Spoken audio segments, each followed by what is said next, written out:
AFC match, তারপরে ইস্টবেঙ্গলের সামনে ডার্বি। এই মঞ্চে নামার আগেই বেশ চিন্তায় লাল হলুদ শিবিরের কোচ কার্লোস কোয়াদ্রাত। কারণটা হলো তার দলের রক্ষণ। এখনও পর্যন্ত সেভাবে বড় দলের সামনে পড়েনি ইস্টবেঙ্গল, কিন্তু সেই জায়গাতেও তাদের রক্ষণের সমস্যা দেখা গিয়েছিল। বিশেষ করে হিজাজি মাহেরের পারফরমেন্স বেশ চিন্তায় রাখছে কার্লোস কোয়াদ্রাতকে। ইস্টবেঙ্গল বক্সে বল এলেই তার যত দ্রুত সম্ভব উইংয়ের কাছেই পাঠানোর নির্দেশ রয়েছে কোচের, কিন্তু বারবারই সেই জায়গায় ভুল করতে দেখা যাচ্ছে লাল হলুদ রক্ষণকে।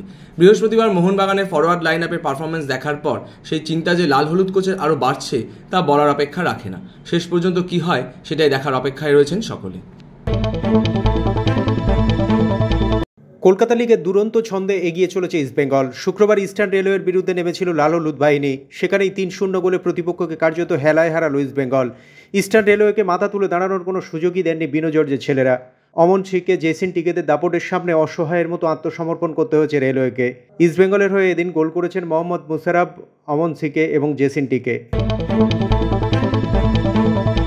ইন্ডিয়ান এয়ারফোর্সের বিরুদ্ধে ৬-০ গোলে জয়, আপাতত 10 দিনের বিরতি। এরপরই ডার্বির মঞ্চে নামবে মোহনবাগান। সেখানে মাদি তালাল, দিমিত্রি ডায়মান্টাকোসদের আটকানোর গুরু দায়িত্ব রয়েছে টম আলড্রেডের ওপর। সেই ম্যাচের জন্য তিনি কতটা প্রস্তুত প্রশ্ন উঠতেই নিজের চেনা ছন্দে জবাব দিলেন টম। ইস্টবেঙ্গলের আক্রমণ ভাগকে সম্মান করলেও সম্পূর্ণ আত্মবিশ্বাসী তিনি। প্রতিপক্ষকে আটকাতে কার্যত প্রস্তুত তিনি। এই চ্যালেঞ্জগুলো নেওয়ার জন্য যে তিনি এসেছেন তাও স্পষ্ট করে দিয়েছেন টম আলড্রেড। ডার্বির আগে এখন 10 দিন সময় রয়েছে, সেই সময়টাকেই কাজে লাগাতে চান এই তারকা ডিফেন্ডার। জল্পনায় জল ঢাললেন রঞ্জিত বাজাজ। সকাল থেকেই শোনা যাচ্ছিল যে ইস্টবেঙ্গল এবং দিল্লি এফসি নাকি আর্জি জানিয়েছে আগামীকাল পিএসসির মিটিং পিছিয়ে দেওয়ার জন্য, কিন্তু জল্পনা মিথ্যে বলে দাবি করেছেন রঞ্জিত বাজাজ। নিজের সোশ্যাল মিডিয়ায় জানিয়েছেন আগামীকাল পিএসসির বৈঠকে উপস্থিত থাকছেন তিনি, থাকবে ইস্টবেঙ্গলও। তাই আশা করা যায় আগামীকালই জানা যাবে আনোয়ার আলীর ভবিষ্যৎ।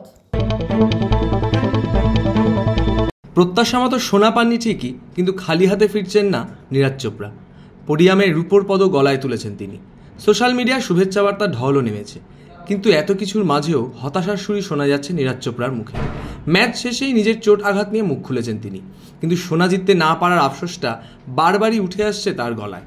চোট আঘাতটা না থাকলে নীরজের গলায় হয়তো এবারও সোনার মেডেলটা উঠতে পারত। তবে এই মন খারাপ বেশি দিনের নয়, শীঘ্রই আবার স্বমহিমায় ফেরার ইঙ্গিতও দিয়েছেন এই তারকা জ্যাভলিন থ্রোয়ার।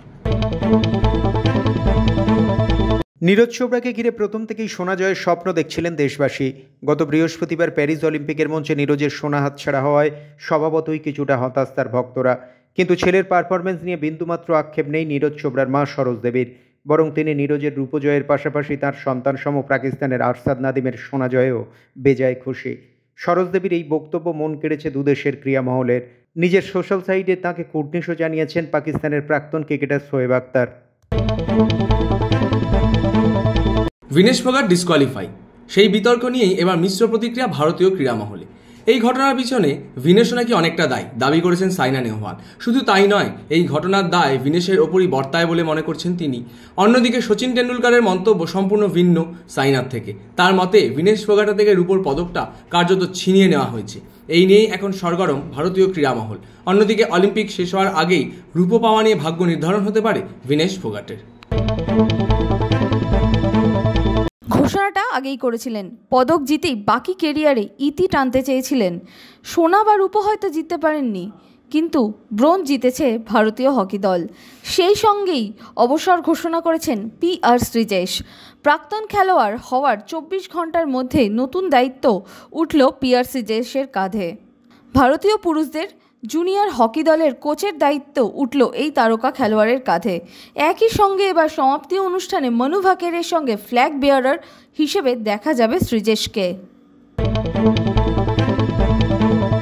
পুজোর পরই অস্ট্রেলিয়া সফর ভারতে। 5 ম্যাচের বর্ডার গাভাস্কার ট্রফিতে নামতে চলেছে টিম ইন্ডিয়া। সেখানেই দীর্ঘদিন পর অস্ট্রেলিয়ার বিরুদ্ধে পিঙ্ক বল টেস্ট খেলবে ভারতীয় দল। তার আগে অস্ট্রেলিয়ার প্রধানমন্ত্রী একাদশের বিরুদ্ধে দিনরাত টেস্টে প্রস্তুতি ম্যাচে নামবে রোহিত শর্মারা। অস্ট্রেলিয়ার বিরুদ্ধে পিঙ্ক বল টেস্টে ভারতীয় দলের পরিসংখ্যান খুব একটা ভালো নয়। 2020 সালে অস্ট্রেলিয়ার বিরুদ্ধে দিনরাতে টেস্ট খেলেছিল ভারত, যদিও সেই ম্যাচের ফলাফল ভারতের বিপক্ষেই গিয়েছিল। এবার তারই বদলা টিম ইন্ডিয়া নিতে পারে কিনা সেটা তো সময়ই বলবে।